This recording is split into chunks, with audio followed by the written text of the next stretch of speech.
ಸ್ಪೈಸಿಯಾಗಿ ಟೇಸ್ಟಿಯಾಗಿ ಆ್ಯಂಡ್ ಕ್ವಿಕ್ಕಾಗಿ ಮಾಡುವಂಥ ರೆಸಿಪಿ ಇದು. ಮಾಡೋದು ಕೂಡ ಅಷ್ಟೇ ಈಸಿ. ಒಂದು ಸಲ ತಿಂದರೆ ಮಾತ್ರ ಪದೇ ಪದೇ ಮಾಡ್ಕೊಂಡು ತಿಂತಿರ್ತೀರ, ಅಷ್ಟು ರುಚಿಯಾಗಿರುತ್ತೆ.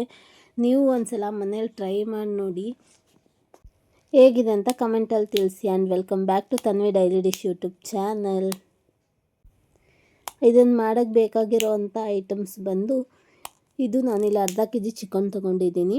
ಅದಕ್ಕೆ ಮಸಾಲೆಗೆ ಈರುಳ್ಳಿ, ಕೊತ್ತಂಬರಿ, ಚಕ್ಕೆ, ಏಲಕ್ಕಿ, ಲವಂಗ, ಶುಂಠಿ, ಬೆಳ್ಳುಳ್ಳಿ, ಅರಿಶಿನ ಪುಡಿ, ಕೊತ್ತಂಬರಿ ಪುಡಿ, ಚಿಕನ್ ಮಸಾಲ, ಉಪ್ಪು ಮತ್ತು ಖಾರದ ಪುಡಿ, ಇಷ್ಟು ಐಟಮ್ಸ್ ಬೇಕು. ಒಂದು ಮಿಕ್ಸಿ ಜಾರ್ ತೊಗೊಂಡ್ಬಿಟ್ಟು ಆವಾಗಲೇ ತೋರಿಸಿದ್ನಲ್ಲ ಮಸಾಲೆಗೆ ಅಂತೇಳಿ, ಅದಷ್ಟನ್ನು ಗ್ರೈಂಡ್ ಮಾಡ್ಕೋಬೇಕಾಗತ್ತೆ.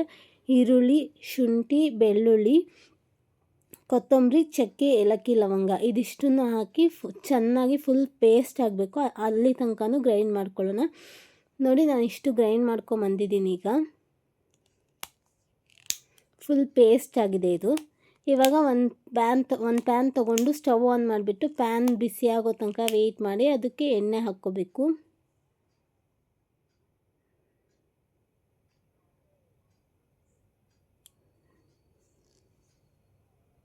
ಇದಕ್ಕೆ ಸ್ವಲ್ಪ ಎಣ್ಣೆ ಜಾಸ್ತಿನೇ ಹಾಕಿ, ಟೇಸ್ಟು ಕೂಡ ಅಷ್ಟೇ ಚೆನ್ನಾಗಿ ಬರುತ್ತೆ. ಎಣ್ಣೆ ಎಷ್ಟು ಹಾಕ್ತಿರೋ ಅಷ್ಟು ಚೆನ್ನಾಗಿ ಟೇಸ್ಟ್ ಬರುತ್ತೆ.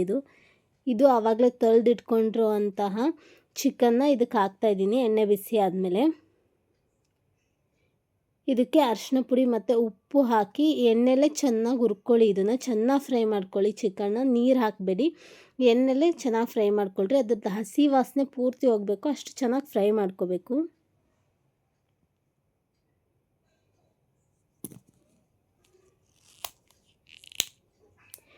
ಇವಾಗ ಇದಕ್ಕೆ ಕೊತ್ತಂಬರಿ ಪುಡಿ ಹಾಕ್ತಾಯಿದ್ದೀನಿ, ಧನಿಯಾ ಪುಡಿ.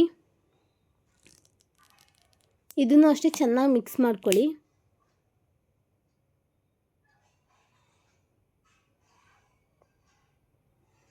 ಮತ್ತು ಆವಾಗಲೇ ಇದನ್ನು ಮಿಕ್ಸ್ ಮಾಡಿದಾದಮೇಲೆ ಆವಾಗಲೇ ಗ್ರೈಂಡ್ ಮಾಡಿ ಇಟ್ಕೊಂಡಿದ್ವಲ್ಲ ಮಸಾಲ, ಅದನ್ನು ಕೂಡ ಇದಕ್ಕೆ ಹಾಕ್ತಾಯಿದ್ದೀನಿ. ಈರುಳ್ಳಿ ಮತ್ತು ಶುಂಠಿ ಬೆಳ್ಳುಳ್ಳಿದು ಪೂರ್ತಿ ಹಸಿ ವಾಸನೆ ಹೋಗಬೇಕು. ಅದು ಹೋಗೋ ತನಕನೂ ಚೆನ್ನಾಗಿ ಫ್ರೈ ಮಾಡ್ಕೊಳ್ಳಿ ಇದನ್ನ. ಇಲ್ಲಾಂದರೆ ಹಸಿ ಹಸಿ ವಾಸನೆ ಹಾಗೆ ಇರುತ್ತೆ, ತಿನ್ನುವಾಗ ಅಷ್ಟು ಚೆನ್ನಾಗಿ ಅನಿಸಲ್ಲ. ನೀರು ಹಾಕಬೇಡಿ, ಚಿಕನ್ ಇದರಲ್ಲೇ ಚೆನ್ನಾಗಿ ಬೇಯುತ್ತೆ.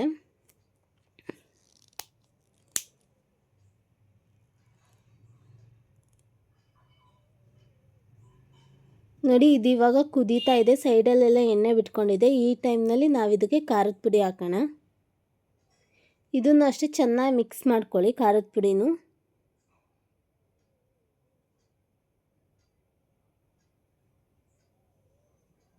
ನೋಡಿ, ಇದನ್ನು ಮಿಕ್ಸ್ ಮಾಡಿದ್ದೀನಿ. ಇವಾಗ ಇದಕ್ಕೆ ಚಿಕನ್ ಮಸಾಲ ಹಾಕ್ತಾಯಿದ್ದೀನಿ. ಲಾಸ್ಟಲ್ಲಿ ಹಾಕಬೇಕು ಚಿಕನ್ ಮಸಾಲಾನ.